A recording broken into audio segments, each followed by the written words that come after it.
আবৃত্তি করছি কবি জামাল হোসেনের দ্রোহের অনবদ্য সাহসী উচ্চারণ প্রণতি গ্রহণ করো কাব্যগ্রন্থ থেকে বুকে এক বুক বাংলাদেশ। তিনি একাধারে একজন কবি ও চিত্রশিল্পী এবং পেশায় একজন কূটনীতিক।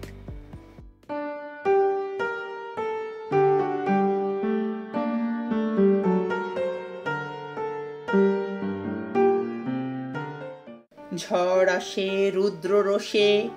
কণ্ঠে গান মধুমতি আসে, হাল ভেঙে তরণী আসে, পাল ছিঁড়ে ধরণী আসে, নাঙ্গা তলোয়ার ঢাল আসে, মহারণে মহাকাব্য আসে, মহাভারত রামায়ণ আসে, রামপ্রসাদ চণ্ডীদাস আসে, সাদা মেঘ বকপক্ষী আসে, বাতাসে ভাটিয়ালি সুর আসে,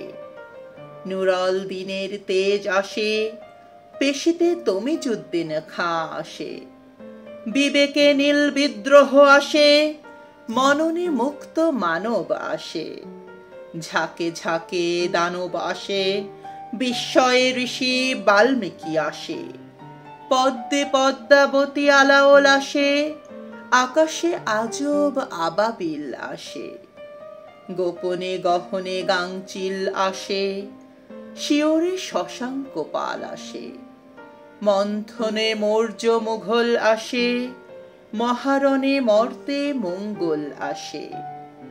কুক্ষণে বিলক্ষণ বিগ্রহ আসে, পদ্মায় কুবের মালা আসে, কুজনে দুজনে কঙ্কন আসে, বীর নবাব সিরাজ আসে,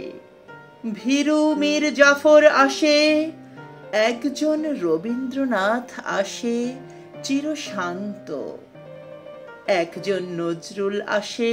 রণক্লান্ত, বারবার বাংলায় 52 আসে, ধান শালিকের পিঠে উঠোনে 69 আসে, এবং একবার 71 আসে, লাল সবুজ পতাকা হাতে একজন শেখ মুজিব আসে, ললাটে মানচিত্র হাসে, কণ্ঠে একটি ভাষা বাংলা, চোখে স্বাধীনতা, একটি স্বপ্ন এবং বুকে এক বুক বাংলাদেশ।